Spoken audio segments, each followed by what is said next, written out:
Good morning, everyone! And Tita Wena, very excited to show all of you guys. Alam nyo, pawis na pawis ako. Oh. Why? Umakyat ako sa dragon fruit. Jaran! Oh, diba? Freshly harvest. Oh, daming langgam, guys. Pinangagat ako. Ayan, sa sobrang hinog nga. Ang laki nito, guys. Ayan. Ayan, mukha lang siyang maliit sa camera. Pero, ang laki-laki nito. 1 kilo mahigit siya. Ayan, guys, oh. At ito ay purple. Sa sobrang hinog nga niya, nag-crack na. Look at that. Nag-crack na. Pero, sa surface lang naman yan. Babawasan ko lang ng konti. Ayan. So, sunod-sunod kasi yung ulan, di ba? Madulas, so hindi ko nakukuha. Baka mahulog ako sa terrace. Ayan, baka dahil sa isang dragon fruit, ay mapilayan pa ako mag-cause ng malaking injury, di ba? So, malaking gastusin. So, kaya hinahayaan ko na lang.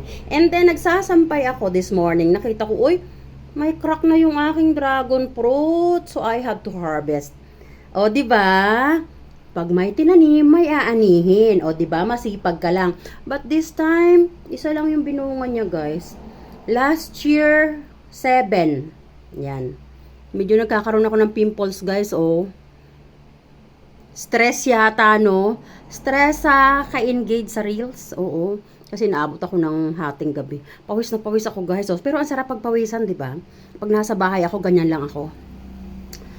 Pero masayang masaya ako. Kasi meron akong dragon fruit, dragon fruit, dragon fruit ng buhay ko. Proven, pag may tinanim, may aanihin. Pag masipag ka, magtanim, may haharbisin. Piliing maging masipag. Iwasan ang kachichismis. Iwasan ang kachichismis sa kapitbahay nyo.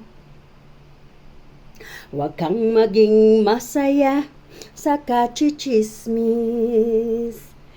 Piliing magtanim ng halaman at ng prutas. Gulay man, basta mapapakinabangan. Ito nga ay kasama sa tanim ko. Nagbunga na at hinarvest ko na last 2 days. Ito naman ay today, just now. And this is yesterday. Hindi pa nga natatanggal sa ikubag. Meron diyaang upo. Pagkalaki-laki. Ang aking upo. Pagkalaki-laki. Pakikita ko sa inyo para ma-inspire kayo. Ang dami kong pimples. Hayaan mo na yung pimples na yan. Ito yung aking upo. Just harvested too. O diba guys? Alam nyo guys, mababaw lang kaligayahan ko. Sa simpleng mga bagay, masaya na ako. Saging! Siyempre marami pa dun oh. Ayan. Nasa malaking eco bag siya guys. Ayan. At sa ilalim niyan ay mayroong buko. Ayan. Tcharan!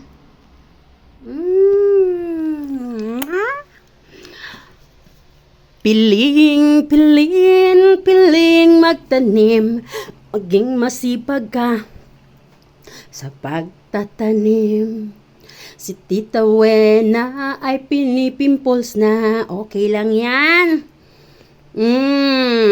Pawis na, pawis ka, Tita Wena. Okay lang yan, basta masaya. Simpleng buhay. Basta healthy ka. Healthy ang family member. May pagkain sa table. Walang problema. We called it blessed beyond measure. Praise the Lord! Ayan. So, nakita nyo si Tita Wena. Super simple lang ng buhay ko, guys. So, dapat maging masaya tayo sa mga simpleng pamamaraan ng buhay. Basta healthy tayo. Kumakain tayo more than 5 times a day. That's more than enough, no? Wag nang masyado mapaghanap. Less stress. Diba? Ayan. I love you all, guys. And let's keep going. Let's keep supporting one another to this social media so we can grow all together. Tita Wena always saying, don't forget to keep loving one another. God bless.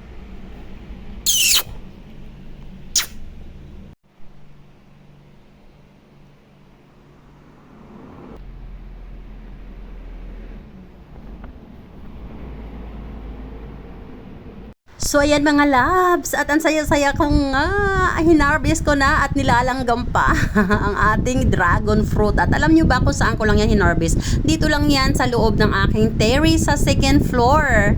Ayan, medyo na-overripe na nga siya kaya nagkaroon na siya ng crack.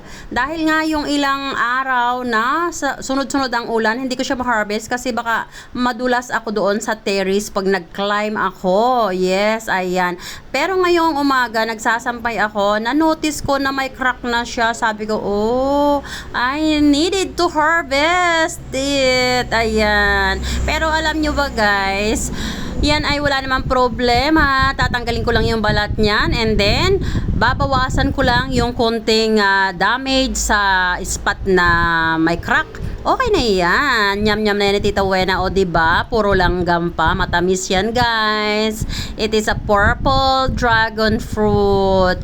Nasasad nga ako kasi isa lang yung binunga this year. Last year, 7 siguro. Ngayon, isa lang. Hindi ko alam kung bakit. But hopefully, mag-bear ulit siya ng fruits na marami. Oo. Kasi ongoing pa naman yung pagbubulaklak. No? So sana marami pang maging bulaklak. So ayan guys, ang saya-saya ni Tita Wena. Ayan, so kahit pawis na pawis ako guys, talaga nag-climb ako doon. Syempre, alam nyo, napakasimple lang ng kaligayahan natin, no? Once na bulaklak na yung ating mga tanim at nag-turn na sa bunga, pwede nang harvestin. That's the joyful la la la la la la la. Ayan. Kaya sikapin nating maging masipag magtanim. Hindi naman nakabitin ang lupa. Kahit na nga dyan sa palibot ng bahay nyo. Ako guys, alam mo, ang lot ng bahay ko ay sakop ng kabahayan. Kaya wala akong ibang matataniman. Ang aking bundok ay malayo dito sa bahay ko. Yung bundok ko ay binili ko yun nung ako ay nag-abroad pa long ago at marami na rin siyang na-harvest. Ayun nga yung pinakita ko earlier, mga harvest yun sa aking mga tanim doon sa bundok.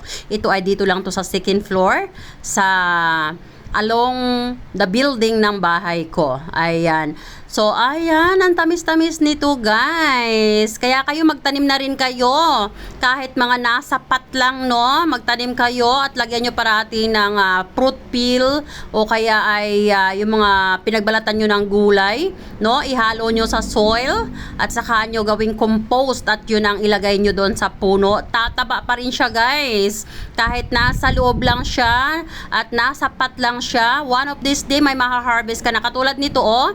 Ito guys ay pinaharvest ko last 2 days. Bunga rin ito. Galing doon sa aking bundok na nabili.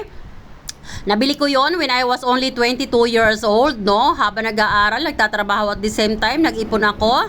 Ayan, so nabili ko yung bundok na yon at ngayon nga ay pinuputihan na ang tanim. Ito nga ay upo na bilog. Ayan, hindi pa siya natatanggal sa lalagyan. Meron din dito saging. Ayan, so gagawin ko yung banana chips. Ayan, ang dami niyan guys.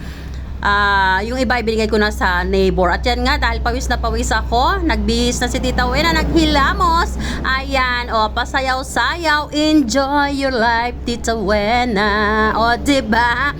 Ang saya-saya. Ito yung sayang wagi. O, diba?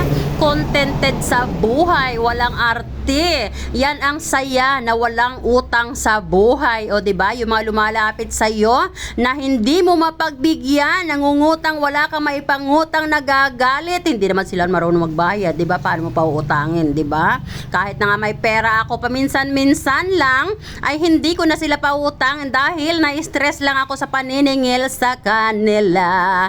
Nagkakaroon na nga ako ng kaaway dahil sa paniningil sa may mga utang na hindi naman marunong magbayad. Ikaw na yung nagpautang, parang ikaw pa yung may utang na loob. Oh my goodness. Kaya naman, Tita Wena, sayaw, Tita Wena, enjoy your life, Tita Wena, life is too short. Ayan mga best. Alam nyo ba, ganito lang talaga si Tita Wena, no? Simpleng bagay, simpleng pamamaraan, I always enjoy. And I always enjoy pag may ng mga nakikita akong magandang comment galing sa inyo. Ayan ang aking terrace kasi ayun yung dragon fruit ko, oh. Diba? Kita nyo yung dragon fruit. Doon ko hinarvest si dragon fruit. Ayan, umakyat ako doon. So imagine kung umuulan na akyatin ko yun, baka ako mahulog. Si Tita Wena magkapilay-pilay dahil mabigat. Si Tita Wena kasi ay taba cheng-cheng. Taba cheng-cheng. Imagine pag nahulog ako dyan, din nag-dribble ako. Diba? Guys, let's keep supporting one another. Please subscribe everyone. Let's keep going.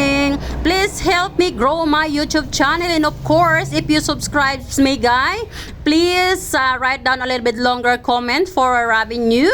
And I will keep doing to you the same things. Yes, and I will always be happy if you can share my video too. Yes.